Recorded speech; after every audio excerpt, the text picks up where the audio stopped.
I don't understand this terminology. What is to make Brother who then dies the Minister of Culture?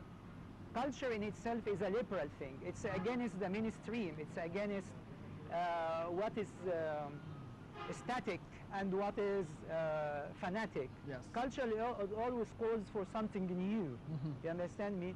So I don't understand what the meaning of brotherhood. And I don't think this is a valid terminology. And if he is trying to impose certain kind of ideology, who will be like fanatic, who will be like... this is actually what terrifies me. Yes. What is the meaning of Islamic culture or Christian culture or judicial culture? I mean, there is nothing called that, because culture is a mix of all. Egypt is a mixture of Pharaonic, of Coptic, of Islamic, of Pharaonic. It's all a mix of things. And any tourist who comes to Egypt, or any Egyptian, in his subconscious, there is some kind of tolerance. He can accept any kind of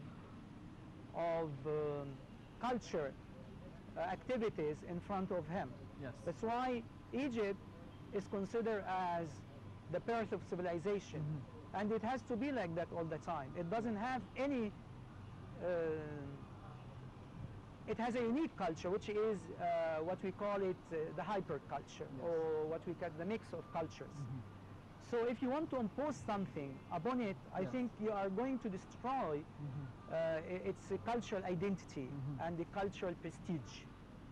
I heard rumors that he wants all that. They don't want any more of ballet, they don't want any more of opera, they don't want any more. What it is, we are Puritan. They remind me of England in the 16th century and 17th these century. Are just rumors, but on the other side, there are supporters for Minister Ala Abdelaziz saying that yeah, I hear that the Shura Council, they start to talk about why you are spending money on that and this. Yes. And I don't think this should be discussed. I mean, culture all the time is independent. It should be, has its democratic appeal to the people, because through culture we elevate the mind of people.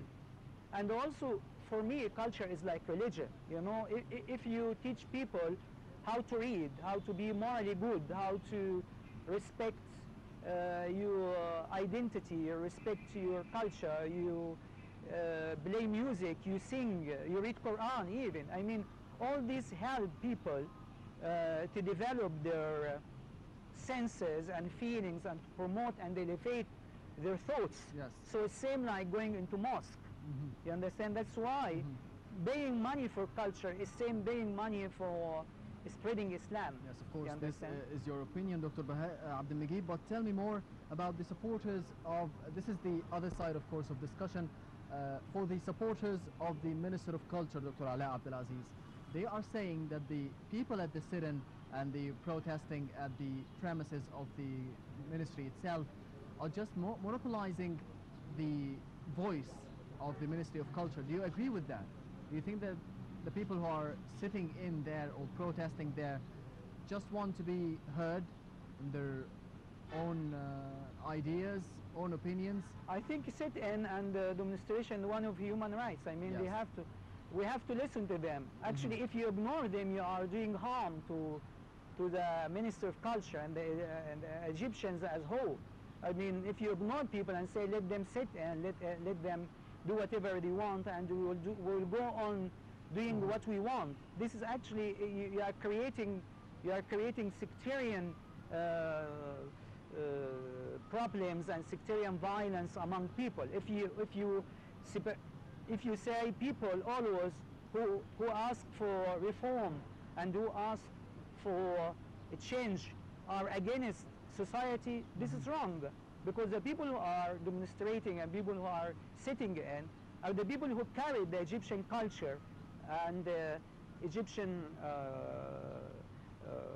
fine arts for a long time, and they're protecting it and they're contributing to it.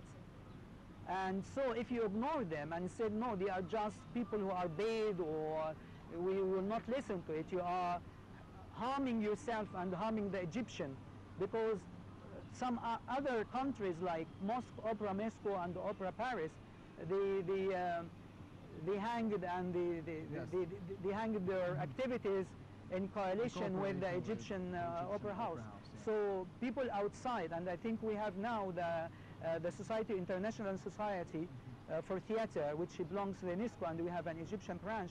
Also, they send a manifesto and they produce a manifesto telling that we are not happy with what is going on here.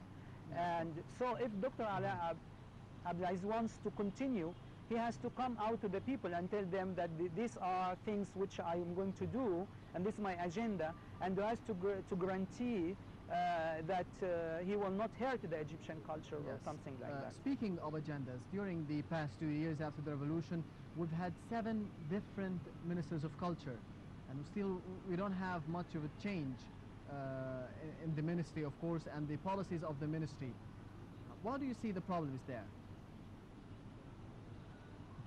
The problem there that we are not into grassroots, that we are building on things which are, as you said, corrupted from the beginning. And we are listening to the agenda of what we call it a superpower, which is invisible for us.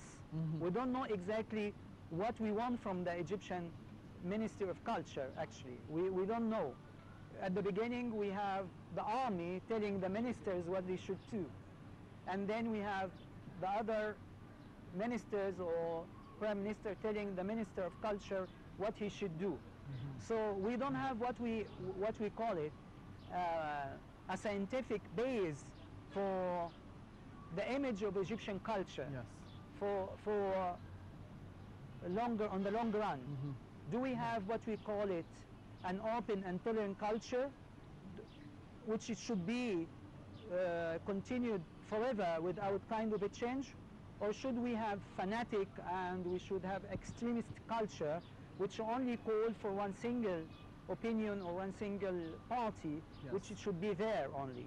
And one monoculture, which some people want to impose it upon the other, and they want to listen to the other, and they think that this is maybe haram or not acceptable religiously or whatever. So I think this kind of a change actually has two sides. Or why we change? That it's personal for the people who don't want to change, maybe because they are corrupted, or maybe lack of agenda, as you have mentioned, which doesn't see exactly the future of Egyptian culture. You know that during the 50s, Dr. Taha Hussein produced a very important book, which is called The Future of the Egyptian Culture, which he was talking about how we promote our Egyptian culture. Should we call ourselves Islamist, that we have Islamic culture, or should we consider ourselves Mediterranean culture, that we belong to the Mediterranean, Greek and Latin culture and so on? And at the end he said, yes, let us go Mediterranean, because Mediterranean also contains what we call it Islamic culture as well, our aspect of the culture as well. But with a kind of enlightenment, with a kind of being open to other cultures, which could help us getting rid of the occupation, and at the same time depend on ourselves as individuals and as a unique culture, which could be create our own culture. Dr. Bahaa Abdelmegid, Professor of English Literature and a novelist, thank you very much for being with us today. Thank you, Nadia, very much. Thank you for Nile Cruise as well. Thank you very much. To go out for a quick break. Stay tuned. ولا بيوصل ولا بيتوب ولا بيرجع ولا